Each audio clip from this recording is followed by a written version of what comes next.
Friends, என்ன காலையிலே லட்டு சாப்பிட்டுட்டு இருக்கான்னு தானே பார்க்குறீங்க, சுகர் அடிச்சு ஏற்றலாம் தான் பார்க்குறீங்க. நேற்றைய தினம் காலையில் ஒரு சூப்பர் மார்க்கெட்டு ஒரு பக்காலாக்கு ஒரு டெலிவரி கொடுக்க வேண்டிட்டு போயிருந்தேன். அப்போ அந்த கடையோட ஓனரோட பேர் ஹனீஃபா, மிஸ்டர் ஹனீஃபா ஃப்ரம் காசர்கோடு, கர்நாடகா மாநிலத்தை சார்ந்தவர். அப்போ ஒரு லட்டு கொடுத்தாரு, ஒரு பேக்கெட் லட்டு கொடுத்தாரு. நானும் லட்டை வாங்கிட்டு கேட்டேன், என்ன ஹனீஃபாக்கா ஸ்பேர் ஏதாவது எக்ஸ்ட்ரா ஏதாவது கம்பெனிக்காரங்க ப்ரொமோஷன் ஏதாவது கொடுத்தாங்களா அல்லது ஸ்பேர் ஏதாவது இருந்தால் கொடுக்குறீங்களான்னு சொல்லிட்டு கேட்டேன். அப்போ தான் அவர் சொன்னார், இல்லை இன்றைக்கி நபிதினம் நல்லா ஊர்லன்னு சொல்லிட்டு சொன்னார்.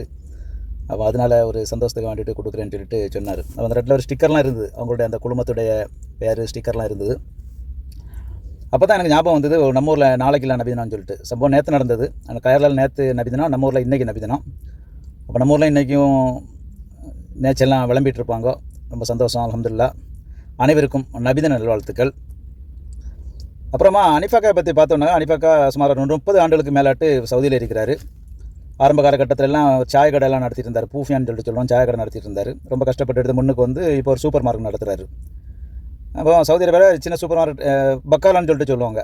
இந்த நம்ம குடியிருப்பு பகுதிகளெல்லாம் நிறைய பக்காலாஸ் இருக்கும். அப்போ அது ஒரு பக்காலா எப்படி இருக்குன்னு சொல்லிட்டு தான் நீங்கள் இந்த வீடியோவில் பார்த்துட்டு இருக்கிறீங்க. தேங்க்யூ.